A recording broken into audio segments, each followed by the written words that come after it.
জুলাই গণঅভ্যুত্থানে শেখ হাসিনা ও আওয়ামী লীগ সরকার যখন ছাত্র জনতার উপর নির্বিচারে গণহত্যা চালাচ্ছিল, ঠিক তখনও আওয়ামী লীগের পক্ষ থেকে অবস্থান নেন বাগেরহাটের শরণখোলা উপজেলার ইউএনও সুদীপ্ত কুমার সিংহ। আওয়ামী লীগের পতনের আগ মুহূর্ত পর্যন্ত সোশ্যাল মিডিয়াতেও আওয়ামী লীগের পক্ষে সরব ছিলেন এই উপজেলা নির্বাহী কর্মকর্তা। সুদীপ্ত কুমার সিংহকে নিয়ে আমাদের অনুসন্ধানে বেরিয়ে এসেছে ভয়ঙ্কর সব তথ্য। অনুসন্ধান বলছে, ছাত্রলীগের সাবেক কেন্দ্রীয় সভাপতি বদিউজ্জামান সোহাগের রেফারেন্সে ৬ মে ২০২৪-এ শরণখোলা উপজেলার নির্বাহী কর্মকর্তা হিসাবে দায়িত্ব পান সুদীপ্ত কুমার সিংহ। এরপর একে একে আওয়ামী এজেন্ডা বাস্তবায়নে কাজ শুরু করেন। উপজেলার জন্য বরাদ্দকৃত সকল কাজে শুরু করেন কমিশন বাণিজ্য। এমনকি বদিউজ্জামান সোহাগের শ্যালক উপজেলা চেয়ারম্যান রায়হান উদ্দিন শান্তর কর্মী না হওয়ায় গরিবের জন্য বরাদ্দকৃত জেলে কার্ডের চাল পর্যন্ত দেননি তিনি। ছাত্র জনতার অভ্যুত্থানে আওয়ামী লীগের পতনের পরও থামেনি তার অপকর্ম।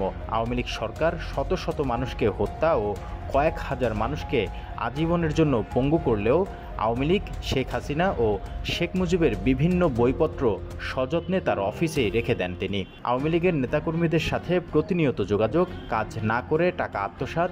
শেখ হাসিনা পলায়নের পরে যখন আওয়ামী লীগের ঠিকাদাররাও আত্মগোপনে রয়েছে, তখন তাদের অসমাপ্ত কাজ সমাপ্ত দেখিয়ে টাকা ভাগাভাগি করেছেন।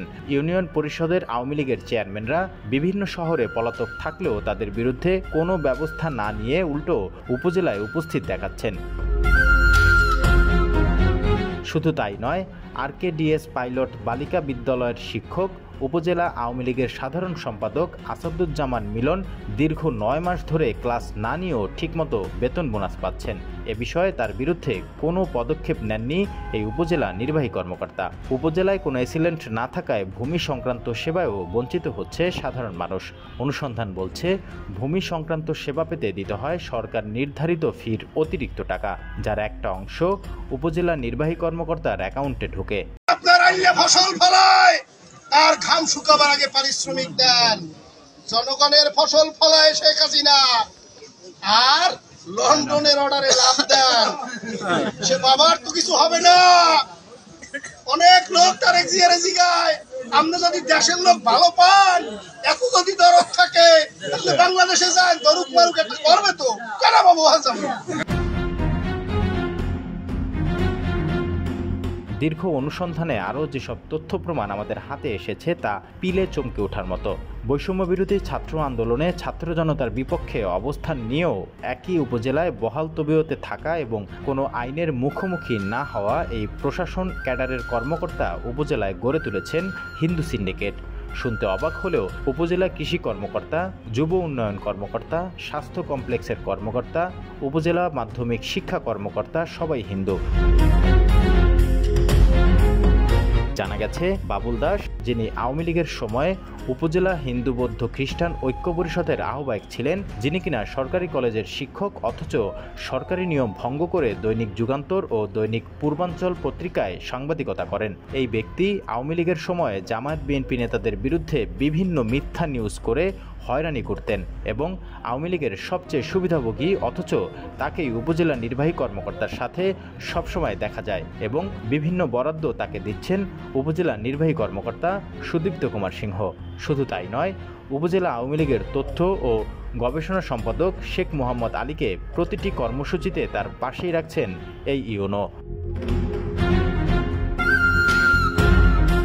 অনুসন্ধান বলছে, বৈষম্য বিরোধী ছাত্র আন্দোলনের পর গত বিজয় দিবসে বিভিন্ন জায়গা থেকে লাখ লাখ টাকা চাঁদা আদায়, ব্যক্তিগত জমিতে জোরপূর্বক সরকারি ঘর নির্মাণ, বাধ্য হয়ে মামলা করলে তা উপেক্ষা করে জমিতে ঘর নির্মাণ করেন তিনি। মাছ ধরায় অবরোধ থাকাকালীন জেলেরা কেউ মাছ ধরতে না পারলেও সরকারি সুযোগ সুবিধা পাননি। উপকূলীয় উপজেলা হওয়ায় পানি সংকটের জন্য টাঙ্কি বরাদ্দ আসলেও তিনি তা দিতে ব্যর্থ হন।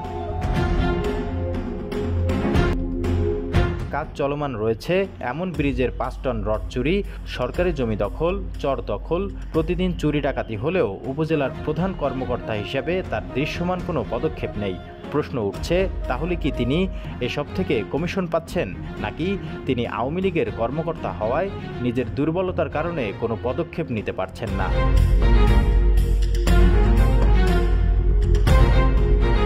জানা গেছে, জুলাই গণঅভ্যুত্থানে ছাত্র জনতার বিরুদ্ধে অবস্থান নেয়া এই কর্মকর্তার বিরুদ্ধে কোনো ব্যবস্থা না নিয়ে একই উপজেলায় বহাল তবিয়তে রাখায় আইনশৃঙ্খলা পরিস্থিতির চরম অবনতির কথা জানিয়ে জেলা প্রশাসকের বরাবর দরখাস্ত দেয়া হয়েছে।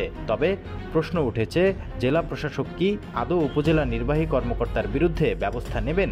কারণ দুর্নীতি দমন কমিশনে তদন্তাধীন টাকার বিনিময়ে জেলা প্রশাসক ও অন্যান্য পদে যাওয়া এমন ৬৫ জনের মধ্যে রয়েছে বাগেরহাটের জেলা প্রশাসক আহমেদ কামরুল হাসানের নাম, যিনি বৈষম্যবিরোধী ছাত্র আন্দোলনে বাগেরহাটের শহীদদের পরিবারের সাথে করেছেন দুর্ব্যবহার।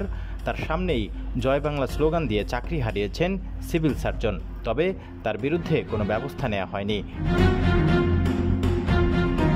আওয়ামী লীগের সময় সবচেয়ে ক্ষতিগ্রস্ত দৈনিক নয়া দিগন্ত ও দৈনিক ইনকিলাবের মতো পত্রিকা জেলা প্রশাসক হিসেবে বাগেরহাটে আসার পরপরই তা নিজ দপ্তরে বন্ধ করে দিয়েছেন এই প্রশাসক।